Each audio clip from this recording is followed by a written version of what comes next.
Welcome back to The Agenda. You're listening to Dubai 103.8, and this is Katie Chambers today at the helm of the show all week as Georgia takes a well-earned rest with her family over the spring break. And it is gorgeous out there today. I thought it was supposed to be sandy. From where I'm looking from our studio, I can see both Burges, which is always a good indicator and barometer that the weather is pretty good. And I can't wait to get out and enjoy it when we finish the show this afternoon. It is really sticking with us, isn't it, this spring weather? And I just want to hold on to it for as long as possible before the summer hits.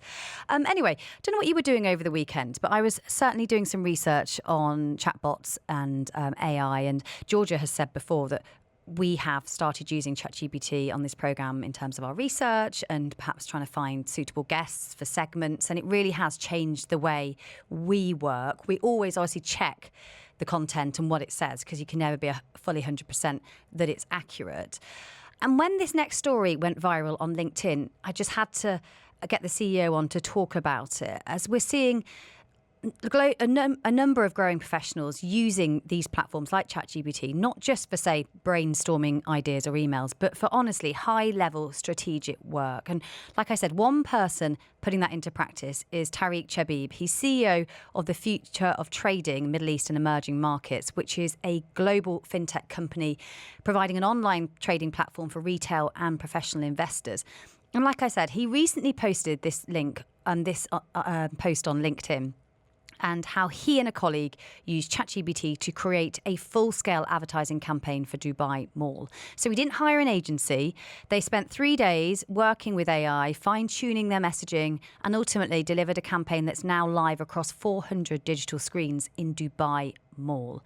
He says it saved them thousands of dirhams, potentially even six figures, while also allowing for full creative control. So I wanted to find out exactly how he did this, whether this was like a one-off experiment or whether it was something he's going to do again. So I'm delighted to say that Tariq Chabib, CEO of the Future Trading Middle East and Emerging Markets, joins me on the show this morning. Tariq, thank you so much for tuning in and speaking to us. Thank you for having me. So Tariq, take us back to the beginning. What motivated you to create a campaign using ChatGPT instead of going through the traditional agency approach? Yeah, we have launched Capital.com in June last year. And ever since, we have been working with a number of different agencies to create our messaging and get the word out about Capital.com. And so after a while, 4 or 5 months of iteration, you have a lot of content. And I liked our launch campaign. And instead of continuing with another agency and trying to find another hook or another vertical to the campaign, I thought maybe I can have a go at it and do it myself, because agencies cost a lot of money. They take a long time to go back and forth to generate campaigns. And I had been playing around with ChatGPT, and we do a lot of podcast advertising, so we create our own ads there. And we've created, I've created a course on psychology and emotions in trading, doing all the background research with ChatGPT. So a lot of different experiments led to this campaign being fully done through ChatGPT. So what kind of campaign were you building for Dubai Mall, and what made you confident that an AI tool could deliver it? The most important thing, I think, nowadays is to hyper-localize the campaigns. So in Dubai Mall, obviously, people go shopping, and you have to hit them with something that cuts through the noise. Usually, the type of ads that you see in the mall are all about buying luxury goods. And so we want to stand out and make people think that whilst some people are shopping, there's others that are investing in the brands that they're paying for. So we try to come up with loads of different prompts and make it hyper targeted to the mall. And it has been successful. I'm really intrigued. I know you spent sort of 3 days working on this with a colleague. How did you approach the sort of prompting, editing and refining of the content to make sure that the end product was exactly what you wanted? Yeah, I mean, I've been in this industry for over a decade, so I understand my target customer pretty good. And you just have to prompt enough so that ChatGPT understands exactly what you're trying to get across.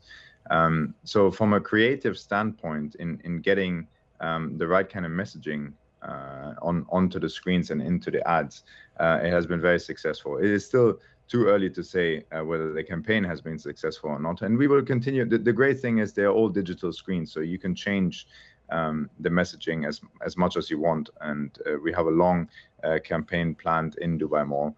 Now, obviously, with Eid coming up and Ramadan, the mall is very full, and we wanted to take full advantage of this. So our first iteration of messaging has gone live, and we will continue refining and improving the messaging so that by the end of it, we can say that it has had a lot of impact for us as well. So does that mean if you think something's not quite working, you would input it then into ChatGPT again and ask it to redefine it and then update those screens in Dubai Mall? Yeah, exactly. I mean, funnily enough, the LinkedIn post that you mentioned, there was a comma missing in one of the screens, and many people pointed this out. And over the weekend, you just get it fixed, upload it again, and that's just one example, right? That's not an iteration, but yeah, I think digital screens, they should be uploaded frequently. Otherwise, you get this fatigue of the messaging, and people are not as interested anymore. Or if they have seen it multiple times, you want to keep it up to date. So yeah, I envision that we will over the next months continue bringing new messaging to people in Dubai Mall. I did notice the comma thing, and I had noticed a few copywriters comment on it on LinkedIn, actually. And that's what I said at the start. You can never fully 100% trust chatbots. Were there any sort of pitfalls when you were creating this marketing campaign using ChatGPT when you thought, oh, actually, no, it's really got the wrong end of the stick there? Yeah, and that's why it took me 3 days of 3 hours each day with a colleague, because at the beginning, it was far from where we thought it could get to. And after the first 3 hours, we sat there and said, can we actually pull this off? And so, we gave ourselves some more time and thought about different types of prompts and different ideas of how we could get there. And by the end, we were very happy with it. So yes, I'm not a copywriter. I usually don't work in marketing, but I have a creative angle, and co-creating with AI really helped in creating what I think now is a good campaign. And it also saved you a significant amount of money. Can you give us a sense of where those savings came from? Like, was it just creative fees or more broadly across the campaign development? Yeah, I mean, usually you put an RFP out and you have a bunch of different agencies tender for it, which takes a long time, which I didn't have. And then you have the costs that are associated with it. And if you want to get a really good agency, they don't just do a one-off. So they want a retainer. Then they want to create the campaigns and sometimes shoot it, or in this case, because they're fairly simple banners and a couple of screens where the ice rink is, for example, then there's the production cost. So all of this, adding all of this together will cost you in the end, not just money, but also a lot of time. And that's a great thing with AI. It can be immediate. You can have so many iterations going back and forth, where in a 3-hour span, you can get stuff done that usually would take 2 weeks if you're working with different types of agencies. And presumably, if you'd use an agency and there was that comma missing, you'd have to go back to them, get them to change it. The whole process would be a lot more drawn out, right? Yeah, exactly. They would keep the source files, and any change that you would want to do takes longer. Then they would have to communicate to Dubai Mall, get them to re-upload it. So yeah, all this time element that you can save and the control that you gain is just a great benefit. Now, I'm intrigued to know what the response has been. Obviously, it's too early to say, like you said, how successful the marketing campaign has been. But people are dubious of using chatbots for things. Have people been positive in the feedback of what you've done? And I'm sure there's quite a few marketing agencies that are quite cross at you for what you've done.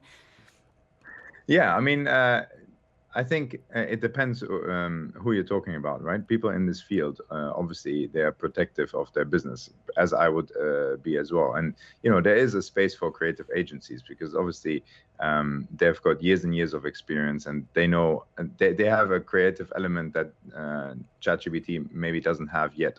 However, I think because I was in a position that I had a lot of message, I had over 200 marketing messages already that I was feeding it to create lookalikes. I was in a slightly different position. So I'm not saying that agencies are completely redundant now. I just think that in my situation, it was helpful. And there were a lot of positive. There was a lot of positive feedback from the people on LinkedIn, from the people on Instagram, more so for the use of using ChatGPT, and then for some of the clever and witty lines that we have come up with. Tarek Shabib, CEO of Capital.com and Emerging Markets, thank you so much for coming on the show. Will you come back and give us the results when you've got the results of the marketing campaign? Because I'd love to know how well it's done. Would you do that for us? Sure. Thank you. Thank you so much for joining us on the programme this morning. And I'd love to know what you think. Would you do what Tarek's done? Use ChatGPT to do a whole campaign for you, or do, I don't know, if you're a teacher, to plan your classes? How much trust would you put in it? Stay with